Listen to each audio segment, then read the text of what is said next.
আজকে আমি আপনাদের জন্য নতুন একটা রেসিপি নিয়ে এসেছি, যার নাম মোগলাই পরোটা।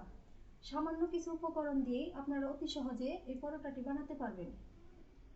তো এই মোগলাই পরোটাটি বানানোর জন্য যা যা লাগছে, আমি নর্মালি আটা মেখে রেখেছি, যেরকম লবণ জল দিয়ে আটাটা মাখা হয়, আমি ঠিক সেরকমই আটাটা মেখে রেখেছি। লাগছে হচ্ছে গিয়ে লবণ, একটু জিরে গুঁড়ো, কাঁচামরিচ কুচি, পেঁয়াজ কুচি, আর ধনেপাতা কুচি, সাদা তেল, আর দুটো ডিম। তো প্রথমে আমরা ডিমটাকে গুলিয়ে নিচ্ছি। ডিমটা গুলানোর জন্য যা যা লাগছে, একটু জিরে গুঁড়ো, সামান্য লবণ, পেঁয়াজ কুচি,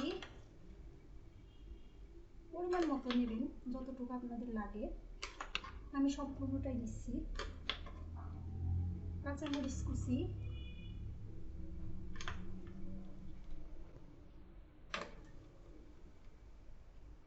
আর হচ্ছে গিয়ে ধনেপাতা কুচি।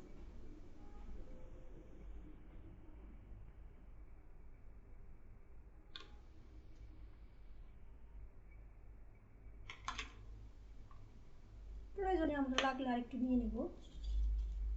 এখন আমরা ডিমটাকে গোলাবো। দেখুন ডিম গোলাটা আমাদের কমপ্লিট। এরকমভাবে ডিমটা গলে নেবেন। আমাদের ডিম গোলাটা কমপ্লিট। এরকমভাবে ডিমটা গলে নেবেন। এখন আমরা রুটি বানিয়ে নেব। নর্মালি যেরকম রুটি বানানো হয় ঠিক সেরকমই রুটি বানিয়ে নেব। আমরা এই রুটিটা বেলে রেখেছি। নর্মালি যেরকম রুটিটা বেলা হয় ঠিক সেরকমই আমরা রুটিটা বেলে রেখেছি। এখন আমরা কড়াইটা চুলাতে বসিয়ে দিয়েছি। কড়াইটা গরম হওয়া পর্যন্ত অপেক্ষা করব। আমরা এখন কড়াইতে সামান্য সাদা তেল দিয়ে দেব।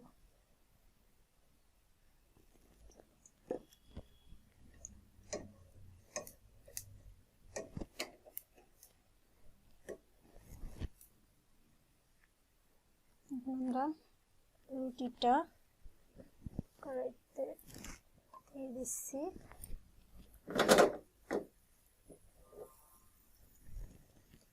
এখন উপর থেকে ডিমের গোলাটা দিয়ে দেব।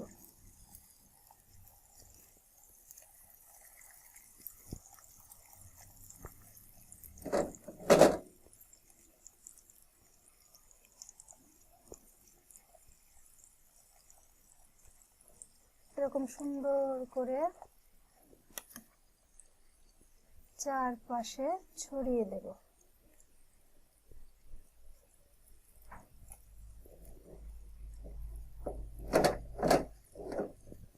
এখন এটাকে ভাঁজ করে দেব।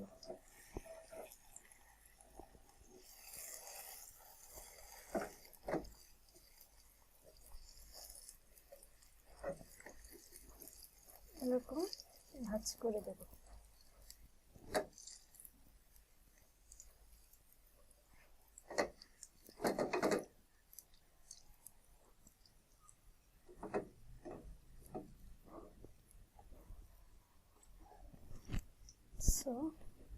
আবার আমরা এটাকে হালকা উল্টে দেব।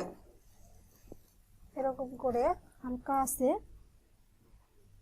বাদামি রং না হওয়া পর্যন্ত ভেজে নেব।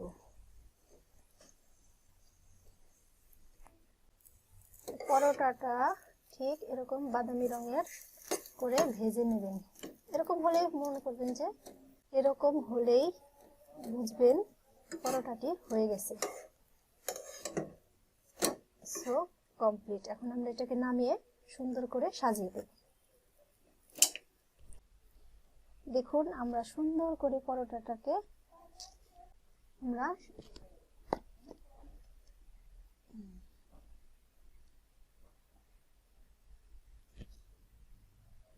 আমরা সুন্দর করে পরোটাটাকে সাজিয়ে দিয়েছি। এটা আপনারা অতি সহজেই সুস্বাদু খাবার হিসেবে খেতে পারবেন।